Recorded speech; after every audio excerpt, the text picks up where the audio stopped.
Congressman Donalds is with us. Byron, have you seen evidence that Joe Biden is a traitor to the United States? Okay, here's a couple things. Number one, the same day that the Chinese company CEFC wired $5 million into a business that had no activity in the account, by the way, for Hunter Biden and Jim Biden, is the same day that Jim Biden moved about $400,000 into his personal account and $200,000 went to Joe Biden on the same day. If that doesn't demonstrate bribery moving through the Biden family to Joe Biden himself, I don't know what is. I don't know what Mitt Romney is talking about. This is a joke. The president has taken foreign money through his family. So at a minimum, it's bribery. And I will also add that it is very clear that nobody on the family is registered as a foreign agent. So in my view, Joe Biden is a co-conspirator in violations of the Foreign Agent Registration Act, which is a felony in the United States of America. So what are the next steps then, Byron? Are we going to have impeachment? We now have, less of a House majority. What's going on here? So what we're going to do this week is that we are going to have the vote on the floor, I think Wednesday, for the impeachment inquiry. And this is important because we have 3 DOJ officials and 1 White House official who are ignoring congressional subpoenas. I mean, Charlie, look, take a step back. If you had 3 DOJ officials and a White House official under President Trump ignoring congressional subpoenas, the world would be over. The media would lose their minds. That's happening under Joe Biden. The media says nothing. And so what we're going to do is we're going to hold our impeachment inquiry vote. We have brought significant amounts of information to all of our members for review. We believe that vote is going to pass this week. So you're going to have a formal impeachment inquiry of the House. It is going to allow us to enforce those subpoenas. And then we're going to get the final information that we need. Chairman Jordan has about he still needs to depose and interview so we can complete all of our work. And look, and Charlie, real quick. I know for the voters back home, everybody's saying, what's taking so long? Why are you doing this? They did significantly less with President Trump.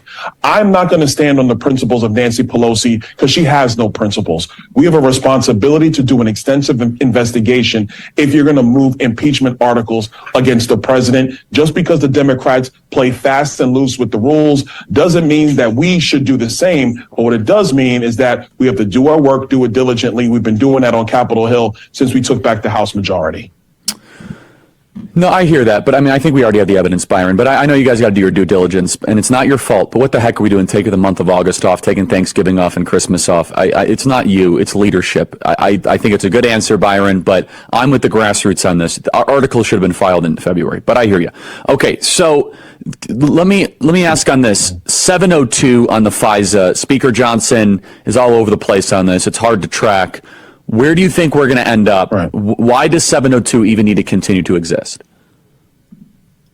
Well, first of all, I'm going to tell you the truth. I don't know where we're going to end up. What we should be taking is the judiciary bill that was voted on 35-2 out of the Judiciary Committee.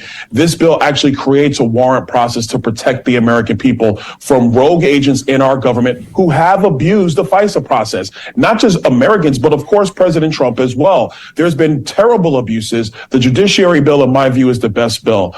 I don't agree with this strategy of running the intel bill and the judiciary bill because we should just be focused on what's going to get the most votes in the House of Representatives. And as I understand it, that is the bill that came out of the Judiciary Committee. The last thing I will say is there should be no clean reauthorizations of FISA in the National Defense Authorization Act. That should be removed immediately. I completely disagree with House leadership on that. That should not occur.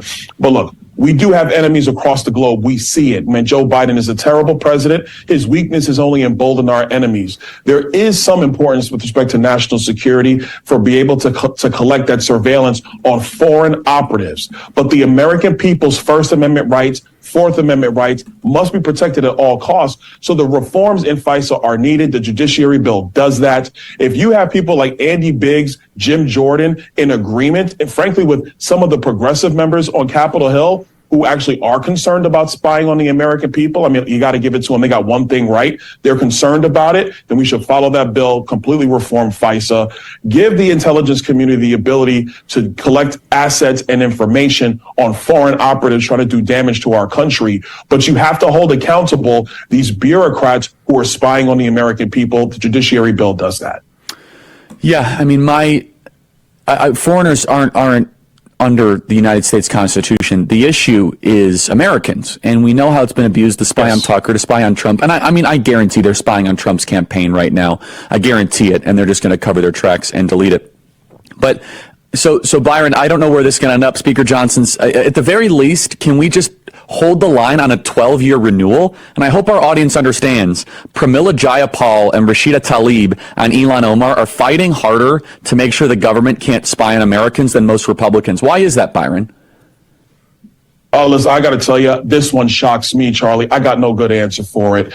I understand that we have enemies across the globe. I get that. I understand the need to get intelligence and to be able to get all the information you need. I totally understand that. But protecting the American people comes first and foremost. Constitutional rights are first and foremost. And so Americans need to be protected with their thoughts, their information, their speech to one another. The government agencies shouldn't be allowed to spy on our people, regardless of the information. And if you're going to do that, you need to get a court order to do that, Charlie. This is basic due process. And unfortunately, we have people in our government who they view that the national security aspects of the United States overwhelm and override the constitutional rights of the American people. Yep. I just simply don't agree. So look, Pramila and I don't agree on much. We agree on this. And if there's an opportunity to agree and protect the American people, we're going to do that. Byron Donalds, keep fighting. Thanks so much, man. See you soon.